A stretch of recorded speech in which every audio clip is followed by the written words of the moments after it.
l'OM, là, Jérôme Rotten, Daniel Riolo, Jérôme Rotten dans ses habits de feu. Et oui, l'image restera dans l'histoire du football. Il aura bien porté un maillot de l'OM et c'est désormais officiel. J'ai Nathan qui me dit je quitte la rediff, je passe sur l'after, je vois Jérôme avec un maillot de l'OM. Sale fin de soirée, nous dit-il. Lui qui est vraisemblablement supporter du PSG. Et puis Jules qui lui dit non, Jérôme, pas toi, pas ça. Non. Non, mais il faut les rassurer. Faut les rassurer. Toi, tu trouves ça très bon. C'est sûr que plus je me fais insulter, mieux. Non, moi je trouve que c'est une preuve de, comment dirais-je, de distanciation que tu as. Non, mais c'est surtout pour hauteur d'esprit, humour, détachement. Ouais, intelligence, quoi. Intelligence, c'est bien, c'est ça. Aujourd'hui, mon rôle de consultant fait que je dois être neutre. Donc, j'ai pas d'appartenance à un club bien précis. Superbe réponse. Mais oui, c'est exactement. C'est ça. Après, je te dis pas que le cœur ne pleure pas en dessous du maillot. Mais bon, voilà, j'assume mes conneries que j'ai pu dire il y a quelques temps.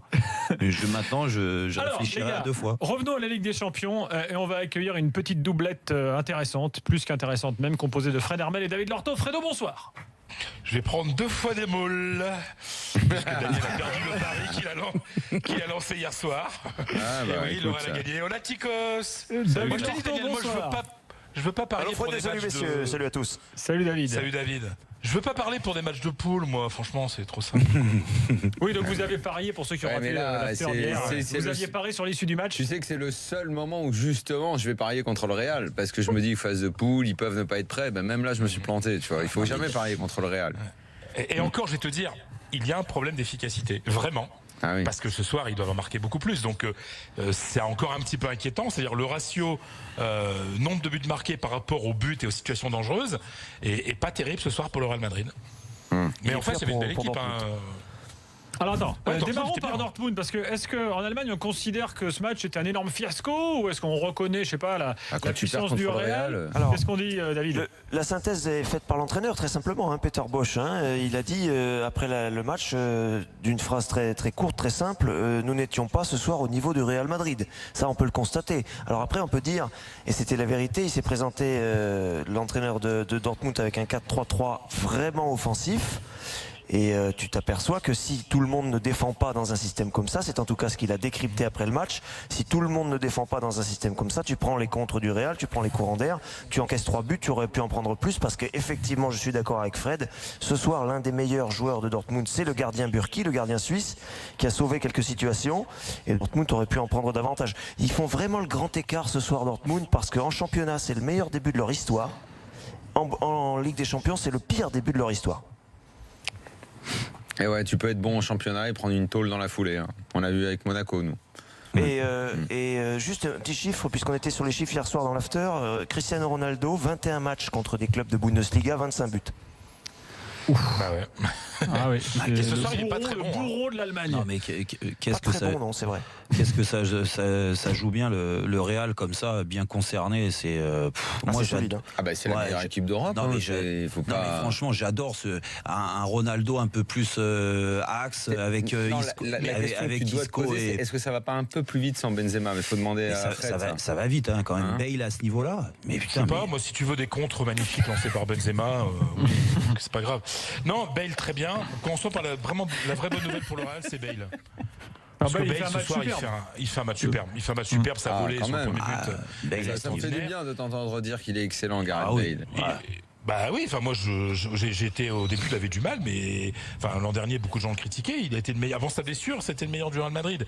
Et là il a mis quasiment 8 mois à revenir après sa grave blessure, donc à la cheville. Donc là il est bien, il revient petit à petit. Zidane, un petit peu contre vent et marée, le mettait justement dans les matchs parce que il avait besoin de temps de jeu, il avait besoin de confiance. Il se faisait siffler à Bernabéu.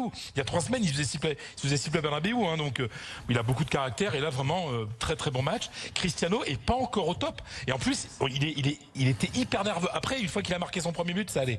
Mais on a bien vu, et David, tu as dû le remarquer, qu'il y a 2-3 occasions où il peut passer le ballon et il tire alors que vraiment, c'est pas le bon choix, quoi. Parce que c'est le Ronaldo énervé qui a besoin de marquer et qui parfois déjoue ou plutôt surjoue. Et mais sinon, le Real très bien ce soir. Bonne nouvelle pour l'équipe de France, Varane impérial.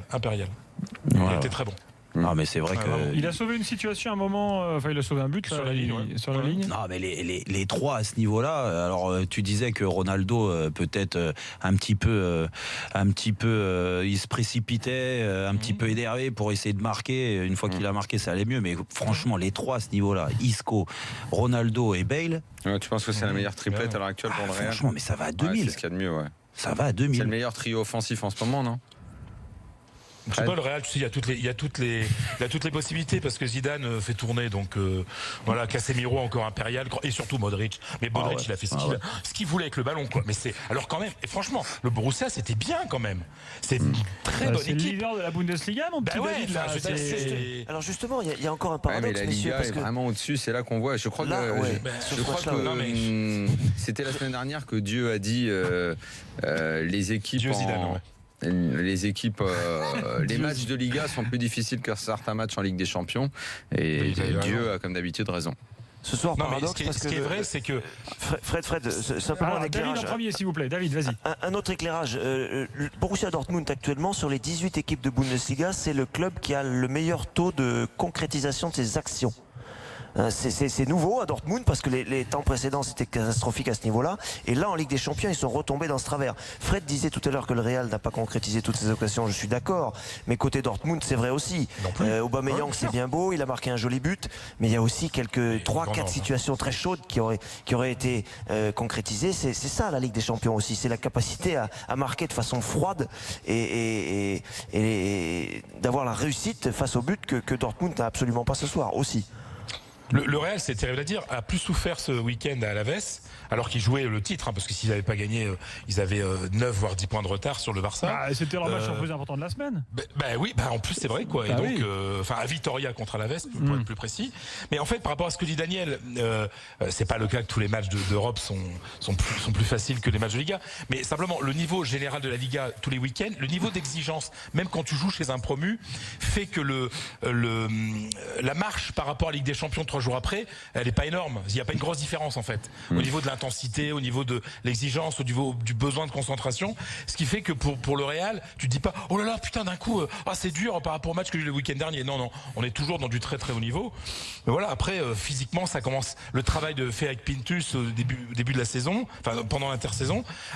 Voilà, à un moment on les a sentis tirer un peu la langue contre Valence, contre Levante, et là petit à petit ça commence à se mettre en marche. Mais Fred, je vois pas qui peut arrêter le Real. Parce que contre ça, ils sont imbattables. Moi, je te contredis sur le fait que le match le plus important, c'était Alaves. Quand tu vois la composition de l'équipe du Real contre Alaves et la composition de l'équipe du Real ce soir, tu te dis que le match le plus important, je suis pas certain que... Alors, ils voulaient le gagner Alaves, je te dis pas, mais qu'ils aient souffert vu la composition de l'équipe, ça me paraît normal. Il y avait Ronaldo, il y avait Kroos était blessé. Il y avait Ceballos qui a marqué 2 buts, tu avais Casemiro, tu avais Varane, tu avais Ramos, tu avais Lucas et Asensio devant. Donc ça tournait, c'était pas Isco et Bale. Excuse-moi, Asensio c'est quand même un mec qui a marqué un but en finale de Ligue des Champions. Non, mais je veux dire, mais c'était un match dur aussi pour le Real, ils ont failli pas le gagner. Alors tu vois, donc. Mais peut-être parce que l'équipe était pas assez bonne. Les gars, merci beaucoup. Séville Maribor, Fred, je pense que 3-0 pour Séville, il y a pas triplé de Ben Yedder. Mais les clubs espagnols gagnent tout le temps. Exactement. C'est ça. Juste un dernier mot, Fred. Tu penses que Benzema retrouve sa place de titulaire ou c'est mort maintenant? Sans aucun doute, mon ami. Ce que tu veux. Prochain match important. Tu sors. Non, mais je sais que tu t'inquiètes souvent. Mais tu sors qui, Fred, là, de l'équipe? Parce que ce soir, elle m'a bien plu. Non, mais c'est Isco qui sort là. C'est Isco qui sort. Isco est quand même largement au-dessus en ce moment. Fred, je voulais te féliciter officiellement pour ton stoïcisme. Bravo, Fred. Ouais, je sais. T'as vu comme je suis pas tombé dans les pièges. Trop fort. Je te jure. Depuis que c'est plus mes calculs, là, je suis.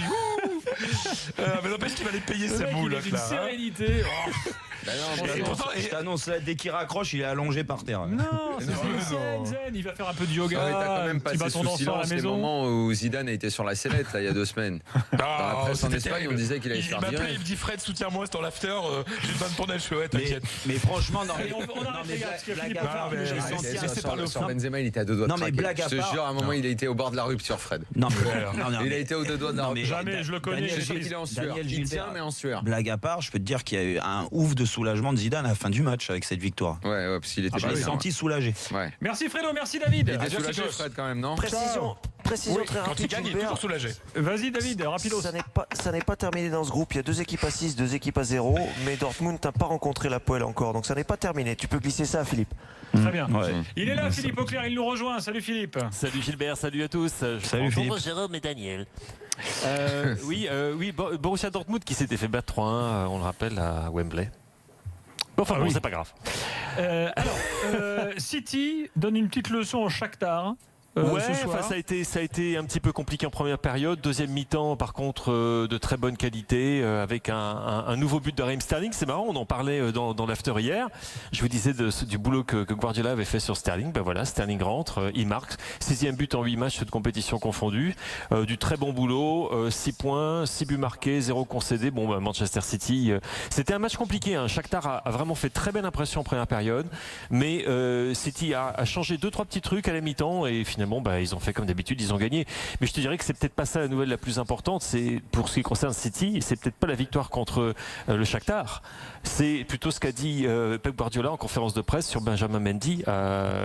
Et ça sent pas bon du tout. Qu'est-ce qu'il a dit Il a dit que de toute façon Benjamin Mendy sera en route pour aller à Barcelone pour aller voir le docteur Ramon Cugat, qui est un spécialiste des blessures au genou. Généralement, quand il s'occupe de blessures au genou, c'est pas, crois-moi, des petits bobos. Donc on croise les doigts. J'utilise le mot croise, je devrais pas le faire. C'est le mot que je ne veux pas utiliser. Mais ça sent pas très bon pour Benjamin Mendy, qui avait fait un début de saison très satisfaisant avec City. Il s'est blessé contre Crystal Palace, il avait été remplacé. On pensait que c'était pas trop grave, mais là visiblement il y a un gros souci à Manchester City autour de Benjamin Mendy, et oubliez Mendy pour l'équipe de France. De toute façon, il sera pas là. Ça, c'est pas compliqué. Mendy, Dembélé, ça commence à. Ça sent le retour de Sissoko, ça. Écoute, du monde qui manque. Sissoko, ça dépend duquel tu parles. Mais il était titulaire ce soir, Sissoko, avec Tottenham. Il était titulaire, il donne une passe C'était décisive. une sorte de perche tendue pour Philippe Auclair. Je te remercie. Oui, on n'est pas toujours obligé de souligner la qualité des passes décisives. Tu vois, j'ai pas besoin de ça, moi. Écoute, non mais tu fais le boulot, et tu sais, j'en parlais avec des copains, mais personnellement, ça me fait très plaisir de voir Moussa Sissoko, sur lequel, je sais pas, il y a des gens qui aiment pas le fait que des joueurs qui soient pas nécessairement les plus techniques du monde soient des joueurs qui fassent finalement plutôt une belle carrière. Et il s'est accroché, ça n'a pas été simple pour lui à Tottenham. Il en est récompensé aujourd'hui à cause, bien évidemment, il profite de blessures. Blessure de Dembélé, blessure de Wanyama, et également absence d'Eriksen qui avait un virus. Donc ça libère une place, il en profite, il a été là, il a fait le boulot. Tottenham a fait le boulot. Et puis bon, on doit absolument insister sur le fait que Harry Kane a une nouvelle fois été absolument fantastique. Triplé, pied Il est gauche, dans une forme incroyable. pied gauche, pied droit, tête. Ouais. C'est son. Fait du Michel Platini à l'Euro 84. C'est exactement ça, contre la Yougoslavie. Il nous fait c'était pas à Saint-Etienne qui nous fait ce coup-là. À Saint-Etienne, tout à fait. Exactement. Saint-Etienne. Le jour où un soigneur de l'équipe yougoslave est mort sur le banc de touche. Il l'a fait 2 fois. Oui, il a fait à la Beaujoire contre la Belgique, et il l'a Et à refait contre Saint-Étienne. la Yougoslavie à Geoffroy Mais Guichard. le plus beau but à la Beaujoire contre la Belgique, c'est la Giresse. Excusez-moi. Le petit pied. Le ballon Et piqué. donc, et donc Harry Kane, C'est vrai. c'est mine de rien, c'est son 5e triplé en 2017. Il a aussi marqué un quadruplé. Ok. C'est tout simplement remarquable ce qu'il fait avec cette équipe. Et puis c'est une bonne soirée pour les clubs anglais, avec encore une fois déception et frustration énorme pour Liverpool, qui a archi dominé le CSKA Moscou en Russie. 64% de possession, 16 tirs à 4 et un partout. Mais ils ont vendangé un nombre d'occasions. T'as pas idée, Gilbert. Comme Merci, contre Séville. Philippe. Ils s'en mordront les doigts un jour. C'est fini pour ce soir. C'était court mais intense. Merci beaucoup. Et demain, Atlético Chelsea. Évidemment, demain, Atlético Chelsea. Je terminerai par 2 tweets de Yvan le Terrible qui nous dit l'OM Project réalise sa plus belle recrue grâce à l'after. C'est Jérôme Rotten. En revanche, quid du fair play financier, nous dit Yvan le Terrible. Et puis Mathieu qui nous dit il n'est jamais trop tard pour devenir quelqu'un de bien. Jérôme, je te félicite. Mais, Voilà. mais pour montrer ce soir le maillot de l'Olympique de Marseille. à quel point pour le porter, à quel point les Parisiens se sentent au-dessus. C'est pour ça que je le porte. Bravo en tout cas. Mais Ça a été parfait. C'est terminé pour ce soir les gars. ah ouais, mais Monaco perd 3-0 face à Porto attends, demain. la Ligue des PSG Champions, Bayern. c'est bien. Il y a eu la Coupe de France ce week-end. Le Plessis. On n'a pas le temps d'en parler, mais demain tu nous racontes. Demain tu nous racontes. sans faute. Vous avez fait l'exploit. Bravo. Allez, bonne nuit à tous et à J'ai demain fait soir dans l'exploit. l'after.